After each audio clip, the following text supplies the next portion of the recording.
जिनकी वाणी में खिरती है मानो जैसे अमृत धारा, जिनकी वाणी में खिरती है मानो जैसे अमृत धारा, उनके वचनों को सुनकर होगा अब कल्याण हमारा। उनके वचनों को सुनकर होगा अब कल्याण हमारा। दे दे। अब वो थोड़ा सा खुश हो गया, प्रसन्न हो गया। और इतने में से एक राजा रथ पर सवार होकर के सामने से आ रहा था।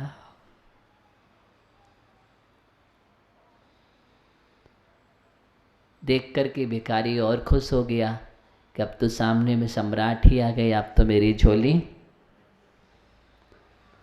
अपने आप भर जाएगी। जो सम्राट देगा जिसके लिए, वहाँ तो कहना ही क्या। लेकिन कुछ और दृश्य देखा गया। वह सम्राट उतरा नीचे और उस भिखारी के सामने हाथ फैला करके खड़ा हो गया। क्या हुआ? भिखारी के सामने सम्राट खड़ा है, हाथ जोड़ करके कि मेरी झोले में डाल दो। भिखारी को बड़ा आश्चर्य हुआ कि मैं ये समझ रहा था मैं भिखारी हूं, लेकिन यहां तो सबसे बड़ा भिखारी ये सम्राट निकला है। मैं सोच रहा था मेरी झोली भर जाएगी, लेकिन उल्टी झोली फैला दी है। सबसे बड़ा भिखारी तो ये है, लेकिन अब क्या करे, उसको मेरी झोली में तो कुछ नहीं आया दिन भर से, और ये कह रहा है सम्राट मुझे दे दो। सब कुछ पलट गया पासा। आश्चर्य होगा ना, और होगा ही। एकदम विपरीत सम्राट भीख मांग निकले, और वो भी भिखारी से। जो पहला भिखारी मिलेगा पथ पर, उससे भीख मांगना है। ऐसा नहीं है, ऐसा किसी जोशी ने कहा था सम्राट से। जो पहला भिखारी तुम्हें देगा, जो देगा उसको लेकर के आ जाना। राज पर संकट है, टल जाएगा।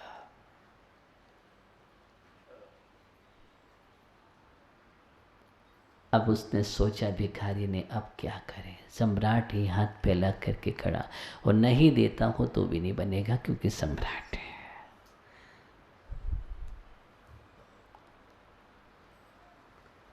उसने अपनी झोली में हाथ डाला।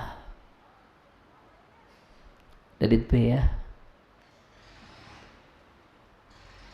उसने अपनी झोली में हाथ डाला, धीरे धीरे धीरे धीरे हाथ से टटोला। एक दाना आया। क्या आया? एक दाना आया, और उस दाने को सम्राट की झोली में डाल दिया। सम्राट ने कुछ नहीं कहा, उस दाने को लेकर के वापस लौट गया। इधर भिखारी घर पर पहुंचता है। पहुंचने के बाद कुछ मायूस था। पत्नी ने पूछा, क्या बात है? अभी तक तो तुम प्रसन्न चित्त होकर के आया करते थे, और आज ये मुंह लटका करके चेहरा लेकर के क्यों आ गए? क्या बात हो गई? किसी ने मारा पीटा है क्या? बोले नहीं नहीं, ऐसा कुछ नहीं हुआ। तो क्या बात है? अरे यार, जीवन में बहुत विचित्र घटना घटी है। पहली बात तो मैं दिन भर परेशान रहा, भीख में कुछ नहीं मिला, और मिला भी एक मुट्ठी भर दाना, वो भी एक भिखारी भाई ने दिया है। तो उसमें भी वो सम्राट आ गया लेने के लिए।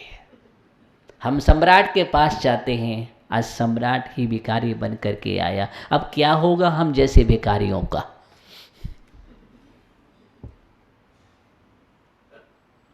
जहाँ पर सम्राट ही भीख मांगने लगे तो हम लोगों को क्या होगा, कौन देगा? इसलिए मैं थोड़ा चिंतित हो गया। पत्नी ने कहा, इसमें चिंता वाली क्या बात है, जो मिला, जितना मिला उसमें ही संतोष है। पत्नी तो देखो, सोचिए, संतोषी प्राणी थे। बोले जो दिया मालिक ने उसमें जो तेरी रजा। ओ मेरे, भगवान ने जितना झोली में डाल दिया उतना ही पर्याप्त है। उसकी भाषा है, भगवान किसी की झोली में नहीं डालता। कोई भगवान नहीं देने आता है, अपितु हमारे सत्कर्म ही हमें देते हैं। अच्छा कर्म करेंगे तो हमें मिलेगा, लौट करके आता है। जो हमने दिया है उससे कई गुना लौट करके आता है। हमने बीज बोया है, एक बीज बोया था, बट वृक्ष की तरह फल करके हमारे सामने आ जाता है। एक पुण्य का काम किया था, एक अच्छा काम किया था जीवन में, वो वापस आता है और बहुत सारा फलित हो करके आता है। इसलिए कोई देने वाला नहीं है, देने वाला अगर कोई है तो मेरा पुण्य है। तो भगवान क्या करते हैं, फिर भगवान के पास जाने की क्या आवश्यकता है? ध्यान रखना, भगवान देने लेने की कोई चीज़ नहीं है। भगवान तो सर्वोच्च है, बीतरागी है। वहाँ राग नहीं है कि तुम्हें दे देंगे अथवा किसी को नहीं देंगे। वो बीतरागी परमात्मा है और बीतरागी परमात्मा के पास जा कर के एक भक्त ले लेता है। भक्त के अंदर वो शक्ति होती है। भक्त जब भगवान की भक्ति करता है निकांक्षित भाव से, तो उसका जो पुण्य का संचय होता है विशुद्धि से, उस पुण्य की वर्णाओं में वो सामर्थ्य होती है कि सब कुछ काम हो जाता है। भगवान तो एक निमित्त हैं। सोने का अवसर आए तो हम सोने में ना बिता दें, अपितु सोने का अवसर आए तो सोने में ही लगा दें। हम सो रहे हैं, अभी भी सो रहे हैं, अभी भी सो रहे हैं और सोने का अवसर आ रहा है। क्या हो रहा है? सोने का अवसर आ रहा है, फिर भी सो रहे हो। आपको बराबर जगाया जा रहा है, प्रतिदिन जगाया जा रहा है, लेकिन अभी आप सो रहे हैं, आंख नहीं खुल पा रहे हैं, गहरी नींद में हैं आप। एक सुसुप्ति है आपके अंदर जो अंदर तक नहीं पहुंच रही है। कहीं ना कहीं तो आपकी चेतना अभी जागृत नहीं हो रही है, ज्ञानी हो। अगर एक चेतना जागृत हो जाए तो फिर आपको कहना नहीं पड़ेगा। ये वर्तमान जीवन है, इतना सुंदर जीवन है, इसका अगर हमने सदुपयोग कर लिया तो सोना बन जाएगा जीवन। क्या बन जाएगा? जीवन या तो सोने में गुजार दो या जीवन को सोना बना लो। क्या करना है मुझे? क्या करना है? ललित भैया थक गए होंगे, बैठ जाओ, सोना बनाना है। क्या करना है? मुझे जीवन को सोना बनाना है। इसलिए अभी भी जागने का समय है। जब जागो तभी, आप तो जानते हैं ना इस बात को। बोले इसलिए तो जागते नहीं, सवेरा हो जाएगा। जाग जाओ। जागने वाली आत्माएं जाग जाती हैं। देखो हरभजन जी जागे हुए हैं, तभी तो शाकाहार का जीवन है उनका। जीवन कैसा है? बोले जीवन यही तो है। महापुरुषों ने शिक्षा दी है कि जीवन का मतलब जो शाकाहारी होता है वही जीवन कहलाता है। ये मनुष्य भाव मिला है तो कम से कम अपने जीवन में इतने संस्कार तो डाल लो। और एक शाकाहारी जीवन कितने सारे जीवों को अभयदान देता है। इसका पुण्य जब संचय होता है ना, तो जितने जीवों को अभयदान दे रहा है जीवन में, वो सारे जीव मित्र बन करके आते हैं। क्या आते हैं? मित्र बन करके आते हैं और वो सब साथी बन जाते हैं और हर समय साथ देते हैं। ऐसा पुण्य संचय होता है। इसलिए शाकाहारी जीवन जैसा कोई जीवन नहीं है। ये प्रकृति का जीवन है, महापुरुषों का जीवन है, और इसी का नाम मानवता है। ये मानव का जीवन है। शाकाहार से रहित तो दानवता और राक्षस वृत्ति का जीवन है। वो मनुष्य ही मनुष्य नहीं है। मनुष्य तो वही है जो शाकाहारी होता है। तो एक दाना सोने का बन गया। कितने लोग सोने का बनाना चाहते हैं? हाँ, जो सब चाहते हैं, सब सोना बनाना चाहते। कितनी सुंदर बात है। तो ठीक है, गोल्डन चांस मुहूर्त आ रहा है 2 अक्टूबर से। 2 अक्टूबर से मुहूर्त ऐसा है जो जीवन को सोना बनाने वाला मुहूर्त है, और इसमें हम सो गए तो पर गए।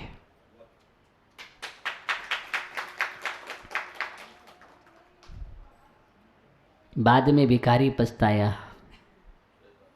कौन पछताया? भिखारी पछताया है। बाद में क्या रहता है? सुबोध भैया, पश्चाताप रहता है। नहीं, इसके जीवन में नहीं है, ये तो पहले एंट्री कर चुका है। हाँ, ये सब आत्मा एंट्री कर चुकी है, पश्चाताप नहीं है। इसलिए अपने जीवन में इतना अच्छा मुहूर्त खोना मत। अच्छा मुहूर्त है। 2 तारीख का मुहूर्त अच्छा है, 5 तारीख का भी बहुत अच्छा मुहूर्त है, 9 तारीख का भी मुहूर्त है। कौन सा मुहूर्त? देखो, अच्छे मुहूर्त आ रहे हैं, पूरे अच्छे मुहूर्त हैं उसमें।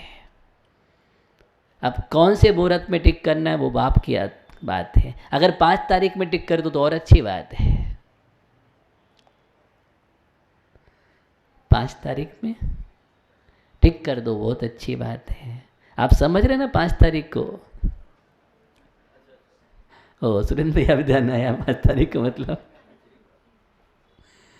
लेकिन मैं ये चाहता हूं कि आप 2 से 9 का अंक हासिल करें।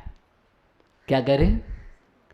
2 से 9 का अंक हासिल करें, तभी तो 9 2 11 होगी। देखो, अंक भी अपना इतना अच्छा है। 2 से शुरुआत हो रहा है, 2 का अंक, लास्ट में 11, उसका भी अंक शास्त्र में 2 अंक होता है ना? 2 ही होता है, और बीच में 9 का अंक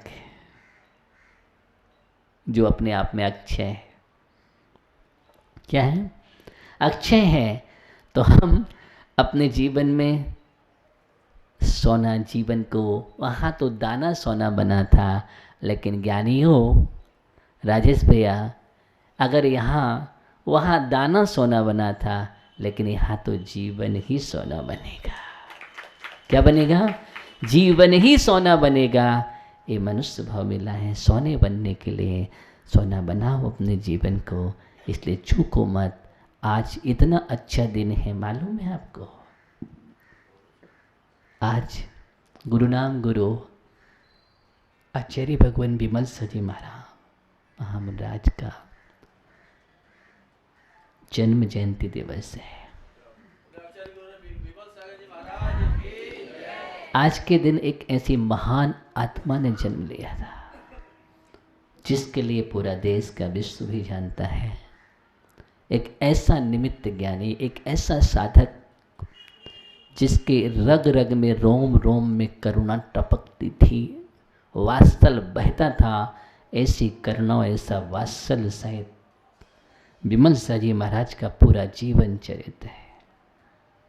इससे बड़ा अनूठा उदाहरण ऐसे महान आचार्य गुरुनाम गुरु विमल साजी महाराज, जिनके आशीर्वाद का बरत हस्त जहाँ पड़ जाता था, वहाँ वास्तव में सोना ही सोना बनता था। सोना ही सोना बनता था। जिनके बचनों से जो हो गया, निकल गया, वही वही होना है। ऐसे महान योगी हैं, सायंकाल में चर्चा करेंगे। तो सिर्फ इतना कहना है कि आज का दिवस इतना सुंदर दिवस है, उनको हम नमन करेंगे, वंदन करेंगे, स्तुति करेंगे, स्मरण करेंगे और भावना पाएंगे। उनकी छाया जहाँ जहाँ भी पड़े सभी को मालूम है, अद्भुत छाया थी उनकी आशीष की। आशीष की छाया अद्भुत थी और आज सभी जानते हैं जहाँ जहाँ बरसी है वहाँ वहाँ बरसा है। क्या हुआ? बरसा है ना। जहाँ जहाँ बरसती थी वहाँ बरस जाता था। क्या? सोना। इसलिए हमें जीवन को सोना बनाना है और आशीष छाया रहे जीवन में। बस निरंतर निरंतर ऐसे ही गुरुओं की, ऐसे ही महामुनियों की आशीष छाया जीवन में। ये मनुष्य भाव में सार्थकता तभी मिलती है तो हम अपने जीवन को सोना बनाएं और सोने की ओर बढ़ें। सोने की ओर नहीं, सोना नहीं करें। सोने की ओर मतलब संयम, या सोने का मतलब संयम है, अच्छा चरित्र है, अच्छा व्यक्तित्व है, अच्छा आचरण है, दान पूजा जैसे कर्तव्य हैं। ये सब सोने बनाने वाले हैं जीवन को। सोने जैसा अवसर है, इसलिए अवसर मत चूकना। अंता भिखारी पछताया है, लेकिन हम नहीं पछताएंगे। हम नहीं पछताएंगे क्योंकि हमने तो जान लिया है। हमने तो जान लिया है कि भिखारी पछताया था। अब हमने सुन भी लिया है तो क्यों पछताएंगे? हैं? ज्ञानी समझदार की यही तो पहचान है, जो जिसको जान लेता है। सुनील भैया, अब जान ही लिया है तो जब ज्ञान हो गया है तो पछताने वाली कोई बात नहीं। हम वैसा काम नहीं करेंगे तो हम निरंतर बढ़ते रहें अच्छे मार्ग पर। समय हो गया है और समय को समझो, समय सोना है। बस इसी ओर हम बढ़े निरंतर। ओम नमः सिद्धेभ्यः।